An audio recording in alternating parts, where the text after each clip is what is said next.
Welcome to the channel, everybody. My name is Ryan, and this is RimWorld. We are back today with the Hussar and Highmate colony, and things are going pretty good, although we did have a very sad event on the last episode. Our number one surgeon failed this brain surgery on Vaz, so we lost a Highmate, unfortunately, due to an operational mishap. But he's being put into the freezer in the sarcophagus right next to Arthur over here. So Arthur does get priority, though. Whenever we find ourselves a Resurrector Mech Serum, little Arthur's going to get that first. He's one of our children. Well, he's 18 years old, technically. So, man, the kid died like just days after his 18th birthday, too. It was pretty sad. But speaking of which, we've got another kid here, and this is a 13-year-old who I'm rapidly accelerating the growth for it so that we can get them to 18. That's when they can get into romantic relationships, and they're more capable of fighters because they have greater hit points, so they can take more damage and stuff. So that was a commenter left me this recommendation. I do this with the kids, you know, just to kind of speed them through the awkward teenage years, and it's a very good idea. So things are going pretty super around here. Randy has not been able to kill us yet, so we're going to keep going. We're working on our hospitality region up here.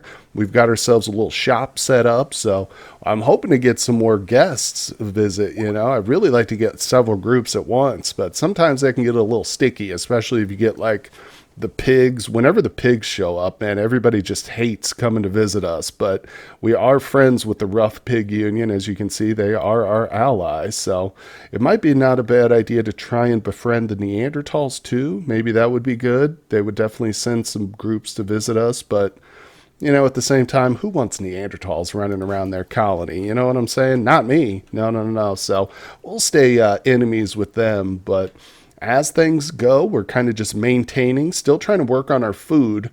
The next step for our hospitality is to set up a restaurant area. So I'd like this last little platform to be our full service restaurant with a cash register and a couple of pawns who will just dedicate themselves to serving our guests and stuff. And once that's done, all we need to do is kind of just finish off the final stages here for the bridge, and basically that just will allow our people to cross over. I've talked too a little bit about establishing maybe a small colony over here on this end too, and I think I might. What I'd like to do, we have one single waster, and that's Elsie. She was adopted as a child when she was born in our prison. We adopted her, so she's with us, and I want to set up like a little house right here in this tiny little spot, because obviously this is the pollution overlay I've got. And I think that there was a a defoliator ship that dropped here, and somebody told me that that's what produced the pollution. Whenever those things drop, they produce a small cloud of pollution. So I'm gonna build her a little cottage right out here, and she's just gonna live in the pollution, as the wasters like to do. So trust me, it's not punishment. She's gonna be happy about it. Okay, well, you know, we started off talking about Vaz, the dead Highmate, and I was sitting here thinking about it, and I remembered when Vaz died, a whole bunch of silver fell out of his pocket. Now, that was probably just because he picked it up at some point and was moving it, and then maybe I interrupted him, and for whatever reason, sometimes pawns will do that. They'll keep things in their inventory that they shouldn't. So I've often said it's good to go through your needs tab, you know, occasionally as you're playing, your colony grows, just cycle through and see if there are any needs that you can easily, you know, help. Like, oh look, my lover Vaz died, yeah. But now it's also smart to go through the gear tab too, so we're going to do that real quick. I'm going to look at this screen right here. For instance, Morgan, why you got 2 stacks of pemmican? That's a little bit greedy. You don't need all that stuff. And oh, that was strong, I'm sorry. And we'll go to Cinderman. Yeah, look at this. Actually, no, he's okay. Those EMP, he's just got a lot of stuff on him. He's carrying a little bit of food. EMP I assigned to him. The Luciferium, Go Juice, he's supposed to have those. This is right. We gave him the triple threat. Yeah. Survival meal, that's fine. So I'm going to fly through some of these. Furry is our trainer, our animal trainer. That's why he's got kibble. Again, this is fine here. Just some extra. Yep. You can see some of my people are walking around with rocket launchers in their pocket. Now this, why you got a psychic animal pulser on you, Shepherd? Why are you doing that, bud? Yeah, that makes no sense. So that was probably another one of those things where ordered him to pick it up or something. Belle? Oh, she's cooking. Okay, that's why she's got raw meat. All right, now we're getting into some of the kids here, so they probably don't have much on them, but, you know, it's just good. Oops, see? What do you need that for? You don't, there's no reason to carry that elephant tusk around. She's hauling the steel, so that's fine. Ah, this is interesting here. Who is this? Okay, Arthas. Okay, I was going to say he's got a gun and a weapon, but he's set to melee, so he wasn't holding his gun, so we'll force him to, yeah, that's good. So anyway, you kind of get the picture. You know, we're coming to the end of our list here, so we'll just finish this off. Moving the steel, that's fine. But sometimes you can find some real goodies. Like I said, the whole reason this prompted was because Vaz had like 9,000 silver on him when he died, and it just, of course, fell out of his pocket. But I have confidence it was my mistake, and Vaz wasn't trying to steal from us or anything like that. Okay, well, we have finally filled out this entire room here with hydroponics bays, and I've even got some of the modular bays in there to fill up any of the little bitty areas we couldn't fit a full one. So this room's looking pretty good, and it's actually helping quite a bit with our food now. We're able to start. Wow, we've actually got a stockpile of some stew, which is great. This is exactly what I want to see. A large part of that is too because I've got the thrumbos restricted to the barn for the moment, because these monsters will eat us out of house and home if we let them. Oh, he's wearing a shield now. Get out of here, Arthur. Take that off. But the thing is, I'm nervous. I don't think this is going to be enough. I want to know. I want more. I want more hydroponics. We've got this little greenhouse, but it's even piddlier than that. So I think it's time to actually expand these walls again. Now, I don't know. Haven't given it a lot of thought, but I might just do something like this. And I know it's super boring, just doing a little square. Kind of goes against my whole diagonal build, but honestly, that right there is going to add so much more space, you know what I'm saying, to our building. I mean, it doesn't look great. Maybe here's what I'll do. Just to keep things a little bit interesting, we'll cancel a few of these here, and then I'll put them on a diagonal. Okay, so we'll do it like this. I'll just do a boop, boop, boop. Oops. Messing it up. That's okay, though. And I am going to double it like this. There we go. All right. So that, you know, it's not great, but it adds a little bit of something to the look there. So, yeah, we're going to need the extra room. And now I could build a separate, you know, gardening area for the hydroponics, or I can just expand this. But first things first, I'll just let our workers get this constructed, and then we'll think about taking down some of these walls and setting up our home zone. Okay, well, we just had a group of guests show up, and unfortunately it's not the biggest group, but since we are going for the hospitality playthrough, let's just take a look at what they've got on him. Okay, he's got 68 silver, some prosthetic toes, ooh, some talk shells. I'm looking at things I can buy from, skill trainer for crafting. Heck yeah, we're going to buy that. Because if I trade them, why are you carrying around this? If I trade with them, that's going to give them more silver, which then hopefully they'll go ahead and spend here at our location. So I like the Glitter World medicine too. Yeah, because you can see they start off with a pretty low amount of silver.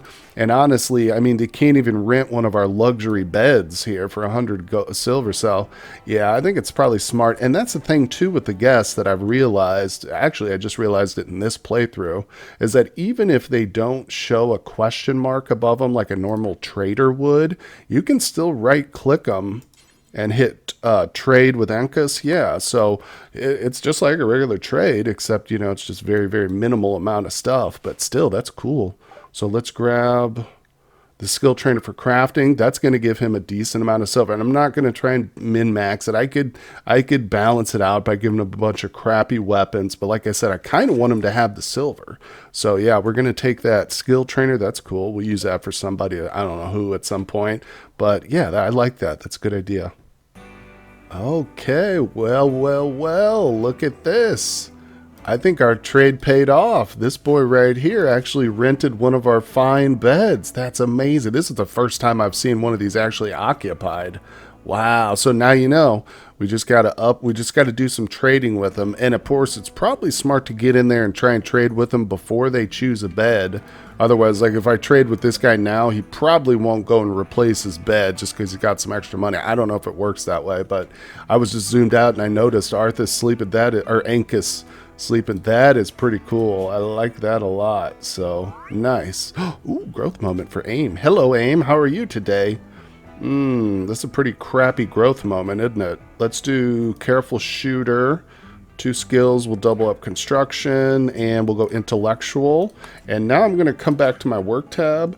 Where are you at, AIM? AIM, it's time for you to... Oh, why did you have such a bad growth moment? I don't even have you turned on for any work. That's weird. That's okay, though. No big deal, no big deal. Sometimes they just have bad growth moments. Who knows? Maybe I had them, like... I don't know why that happened, but who knows? Okay, back to the hospitality. Looks like some of our visitors have been in our little shop area buying stuff. I didn't notice it in action, but I see the silver laying on the floor, so it must have happened. Let's get these built. I don't know what I'm going to put in them, but these are some fridge vending machines. Probably put some chocolate and some beer in there or something. But this is cool, man. I'm going to just, next time some guys show up, I'm just going to sit here and watch these too. Oh, you know what else? Let's put some weapons in here. I'm going to go in and not just like any weapons, just some of the crappy ones. You know, again, they can probably afford some minor stuff. Like if I just do some pistols, like a bolt action. Because a lot of this stuff will end up just picking up from raids and crap, and I'll sell it or I'll send it in a drop pod to an ally. But this way, maybe we can make a little bit of money off of it. Put some bows in there too, just in case we get some tribals show up. Nothing good though. I'm not going to put like, you know, my rocket launchers or anything like that in there. Just a few of the crappy ones. Oh boy, well check this out. You may be asking yourself, why is Buddy making a golden simple helmet right now? Look at that. What is it? What'd you make there, buddy? Why don't you put it down so I can look at it? So I was looking through the contracts and I noticed, there it is, excellent quality, love it, nobody better touch it. Don't go putting that on anybody. I know it's glorious. Who wouldn't want to wear a sparkly golden helmet? But if we grab Andre here, we can come to our contracts. And, uh-oh, hold on a sec. Let's deal with the wolf. All right, we dealt with it. Andre, where you at? Let's go back over here. So, yeah, I was looking through the contracts, and I happened to notice, there it is. Look at that, 28,000. So a 600% markup. And another thing I noticed here, this is the first time I actually have seen this. It's probably happened before, but I didn't realize it. This minigun, I could complete the contract, but it's less than 100% markup. So I think that means we would actually be like selling it for less than the standard price. Now, here's the deal with weapons. They usually get their sell price nerfed anyway because that's just how the game is. I mean, when you get a raid and you get like 30 different SMGs all over the ground, the price is, if it was a standard market price, you'd be rich, you know what I'm saying? So they nerf the weapon sell price just for that reason. But honestly, I think that the minigun is probably worth selling at that price too. Again, it's not necessarily 100%, but still better than nothing. Oh my God, guys. Well, the Thought Bubble mod is so cool and it adds such a great social component, but then you get weird little messages pop up like this one. Killer communicated thoughts about animal sexuality with Leslie Jr. Listen, you guys are kids, okay? You shouldn't be talking about that kind of stuff, for the love of God. Okay, well, we just got some more visitors showed up, and I went ahead, I've ordered 3 of the colonists to just immediately come down here and trade with them. I don't even know what they've got, but let's take a look. Oh, Lucy. Wait, are you an addict? Oh, we got a Luciferium over here. I might let her keep one of those. I don't know, maybe she's already high on it. We'll let her have one. I don't want a visitor going on a Luciferium mental break because they don't have enough of it. So let's keep looking though. Interesting. Yeah, we'll buy a couple of those. That'll give them plenty of silver right there. And, ooh, 5 explosive shells. We'll buy those. What do you got? Some Glitter World medicine. Very good, very good. Now you can see that this is going to help them buy more stuff, which is amazing. Here comes Morgan trying to catch up with him. I just picked 2 random people. Clarissa and Furry are coming out. Oh, okay. So this is Morgan. I don't care about the loss of money here. What's wrong? I think Morgan's missing an ear or something. But like I said, this is more just about giving them cash. Jesus. One steel mace for 785? That's it? That's all you're willing to trade me? What? Oh, so literally got Lucy, but she won't trade it. All right, we'll just buy one of those. I don't care. And we don't care about that stupid mace. Now you know what I'm going to do? I'm going to stick that into one of the shelves. Maybe she'll buy it back for a cheaper price. Let's see, the maces. There we go. Put maces in there. All right. I also ordered, what's his face? Buddy. Should be. What are you doing, buddy? He's making knives. I have him. Yeah, I've got him making a bunch of like 10 of them. 10 knives, because that's quick, easy, very low amount of steel, and we're going to throw those in here too. So I'm just trying to come up with a bunch of different stuff. Obviously, I'd like to put some drugs in there as well, because that'll sell for a good amount of money, but at the same time, we don't have much to spare. Let's see, human leather. That's the problem with trading with the guests, is they're not necessarily willing to part with everything you see in their inventory. So, well, who cares? Let's grab that. Like I said, this is more about giving them cash. Now, this is good. I do want those high explosive shells. But, yeah, there we go. All right, so just give them a little bit more money to play with. Maybe they'll come in here and use some of our slot machines, although I don't think I've seen a single person use one of these yet. I'm looking down at the lifetime earnings because it would show, I think. Oh, check it out. Oh, look at that. So this is a contract that we're fulfilling from the last episode. I can't remember what it was, but it was some easy, quick item for 52,000 silver. So that's insane. That's the highest contract I think I've ever finished. Damn, that's crazy. So let's grab one of our people here. Who are you? No. Let's grab Imperial Bank, please, because we're taking that out of the bank. Oh, my God, yes. Yeah, we want to withdraw it. I didn't even look at the fee on that, but I'm sure it was pretty a monstrous fee. Look at that. Oh my God, so much silver now. I love it. Okay, cool. Check it out. She came and rented one of the high-class quality luxury suites. I love it. All right, she was obviously one of the new ones. Yeah, she's the Lucy addict. So, see, that's what I'm saying. Trading with the prisoners. Oh, a legendary knife. Nice. Trading with the prison. I just called them prisoners. Trading with the visitors is, I think, a smart idea because we're going to make some of that money back ultimately. And just the fact that they're in here, you know, spending a little bit of cash and stuff. I love it. I love it. It makes the whole thing worth it, you know. Oh, man, Buddy is just pumping out those knives. Now, what is a legendary steel knife worth exactly?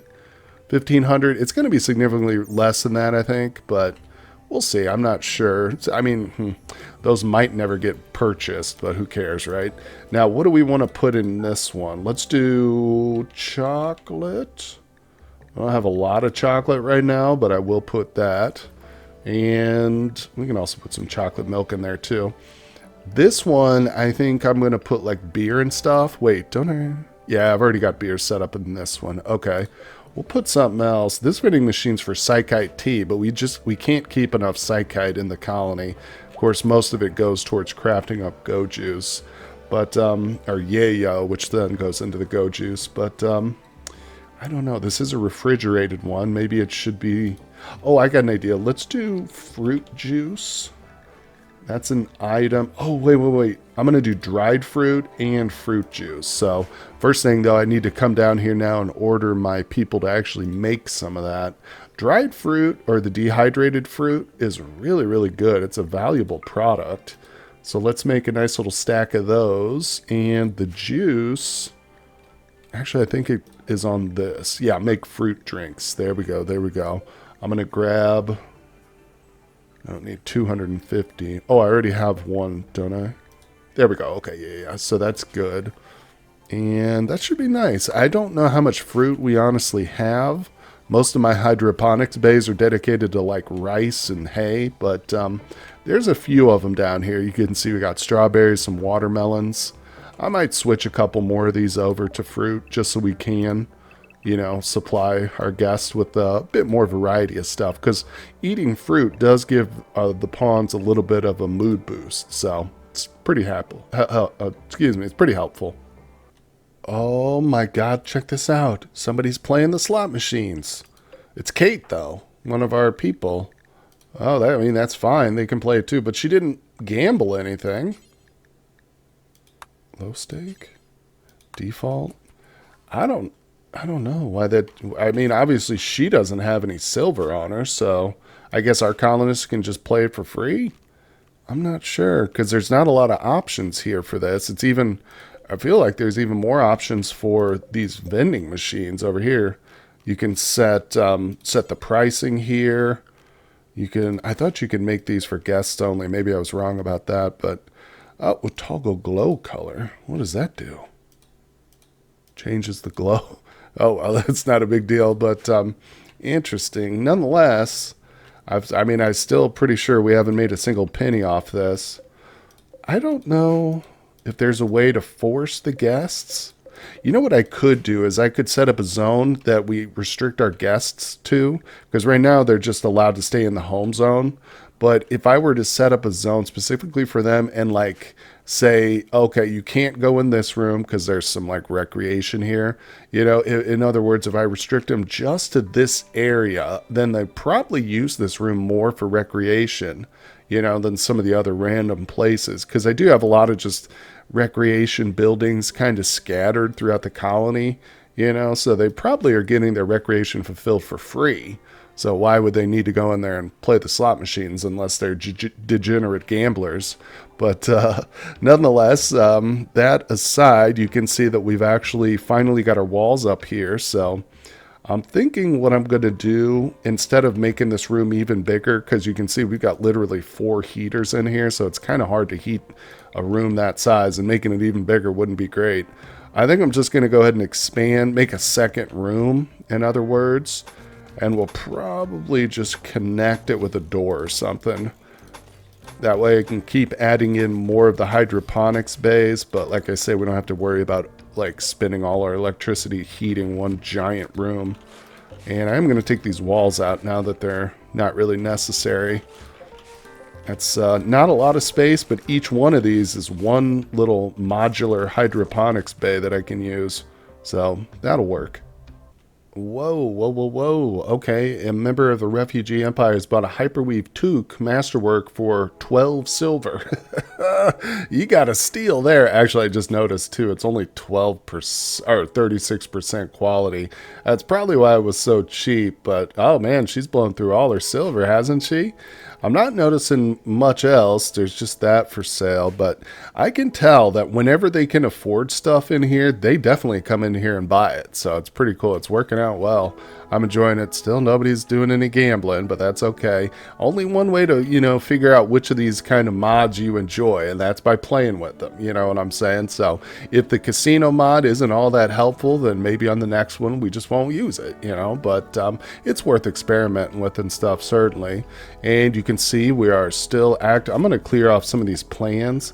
I installed this planning mod here because it's been really helpful having like a permanent and nice like red or whatever color you want so you can see them very easily. But I'm going to move these because yeah, it's actually hard to see stuff when they're down there. Once you've actually built it, it's hard for me to tell where the bridges start and stop unless I zoom in real close. So we'll remove those, but you can see we are coming along nicely. Now I've run out of blocks though. So speaking of blocks too, I was looking at this up here. Now that we've finished it off, you can see we're still working. I went ahead and put in all those little modular units here down along the wall too.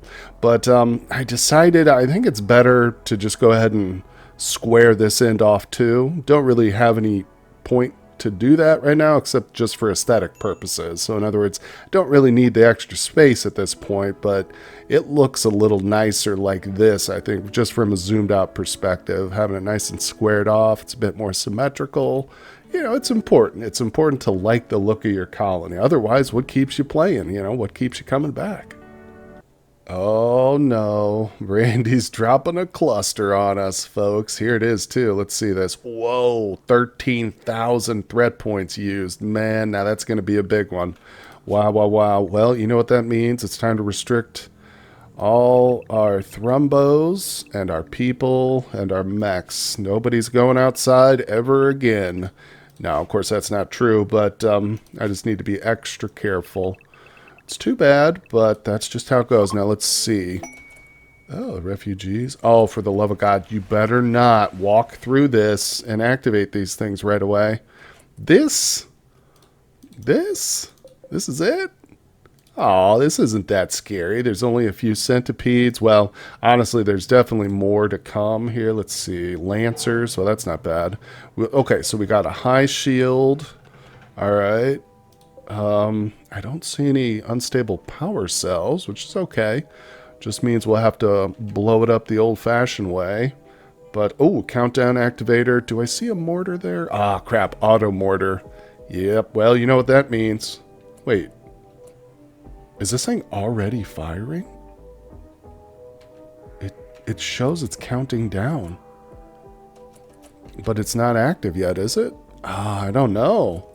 Wow, well, you know what that means. We're going to have to deal with this thing sooner than later. This is not one of those clusters we can just leave on the map, especially not with all these proximity activators, because some of our guests, I guarantee, will walk through this at some point if I leave it for too long. So we will have to deal with this thing, guys, but you know what? I think we'll save it for the next episode. This is probably a good place to end right here. I really appreciate you guys stopping by for the series. Hit that like button if you're enjoying it. Subscribe to the channel if you haven't done so. And I will see you all on the next episode.